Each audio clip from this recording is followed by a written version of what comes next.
नमस्कार मित्रांनो, स्वागत आहे तुमचं आताच्या ब्रेकिंग न्यूजमध्ये।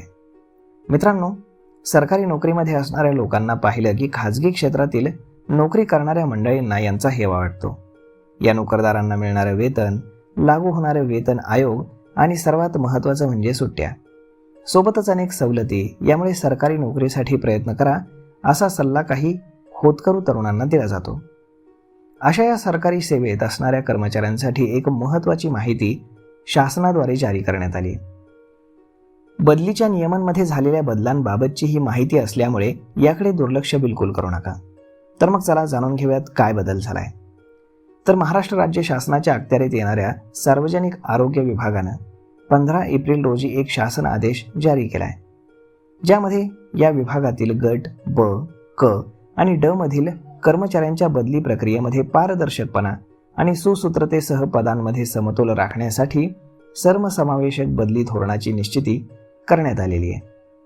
कोणत्याही कार्यालय किंवा विभागामध्ये एकूण कर्मचाऱ्यांच्या 30% अधिक नसतील इतक्या कर्मचाऱ्यांची वर्षभरामध्ये एकाच वेळी बदली केली जाणार नाही।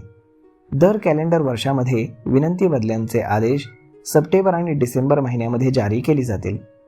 तर बदली प्रक्रियेसाठी राजकीय दबाव तंत्राचा वापर केल्यास संबंधित कर्मचाऱ्यावरती शिस्तभंगाची कारवाई देखील करण्यात येणार आहे।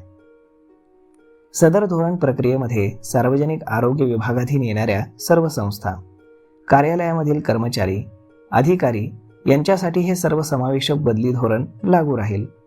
ब गटातील कर्मचाऱ्यांच्या बदल्यांचे अधिकार सचिव 2, ज्यांना आरोग्य मंत्र्यांची मान्यता असेल त्यांच्याकडेच असतील। तर ड गटातील कर्मचारी बदल्यांचे अधिकार हे प्राधिकरण संचालक आरोग्य सेवा आयुक्तालय पुणे इथे परिमहामंडळात अंतर्गत होतील। तर मग मित्रांनो, अशा पद्धतीने सरकारी नोकरीचे नियम आता हळूहळू बदलले जात आहेत आणि त्यामध्ये पारदर्शकता आणण्याचा प्रयत्न केला जातोय। तर मग याबद्दल आपलं मत काय हे तुम्ही आम्हाला कमेंट करून नक्कीच सांगा। आणि जर हा व्हिडिओ तुम्हाला आवडला असेल तर आपल्या जवळच्या मित्रमंडळींसोबत देखील हा व्हिडिओ तुम्ही शेअर करायला विसरू नका। धन्यवाद।